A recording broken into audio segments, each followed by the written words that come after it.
L'aeroporto sta dimostrando di non essere solo una pista da volo, ma un motore di sviluppo, di crescita e di innovazione per tutto il territorio di Padova e del Veneto. In particolare questo scalo sta aprendo grandissime nuove opportunità ai giovani, alle imprese, al territorio con mostre, iniziative di ricerca culturali, anche tutto l'ambito della sanità è assolutamente significativo e rilevante con il trasporto dei medicinali. E la Regione Veneto non può che accompagnare questo percorso straordinario di crescita perché questa area ha un patrimonio storico di Padova e del Veneto e quindi la Regione Veneto non farà altro che investire in questo territorio perché investire nell'aeroporto Allegri significa investire nel futuro anche del Veneto. La Regione guarda con grande interesse a questa iniziativa perché guarda con grande interesse al sito aeroportuale di Padova che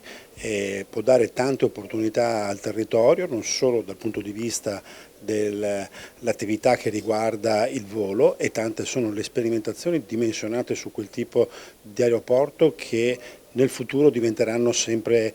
più importanti ed è importante quindi che Padova agganci questo tipo di settore. Ma la cosa bella è che l'aeroporto è anche uno spazio della città che in questo modo con queste iniziative si apre alla comunità e quindi insomma entra all'interno dell'offerta di spazi e di servizi della città di Padova. Siamo di fronte a una nuova stagione per l'aeroporto Allegri di Padova, grazie alle iniziative che la società di gestione sta mettendo in campo per aprire questi spazi alla città, portare anche occasioni di approfondimento culturale, il tutto in un contesto nel quale ci sarà un rinnovamento importante di tanti spazi a partire dagli ex hangar, un percorso di rigenerazione che abbiamo seguito anche grazie al Microfestival della Vitare con la partecipazione dello UAV, che è sostenuto anche dall'amministrazione comunale perché l'aeroporto di Padova deve essere parte della grande trasformazione in termini di futuro e sostenibilità che stiamo affermando per la città. L'iniziativa è quella di aprire l'aeroporto alla città, quindi che l'aeroporto non sia solo un luogo per addetti ai lavori, tra virgolette,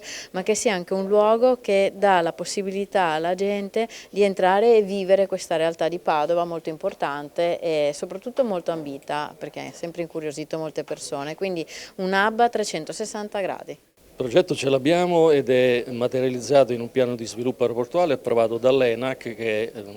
prevede un investimento di oltre 30 milioni di euro. Quali sono i vostri obiettivi? L'obiettivo è rilanciare un polo aeronautico che faccia capire che cos'è la cultura aeronautica. Ma non solo, ha detto lei. Non solo cultura aeronautica ma anche cultura, far capire che cos'è l'aeroporto e come può aggregare la popolazione. Microfestival dell'Abitare che giunge quest'anno alla quarta edizione, è una piattaforma in cui realtà produttive, università, ricerca, progetto lavorano in una sinergia per pensare a nuovi modi dell'abitare contemporaneo.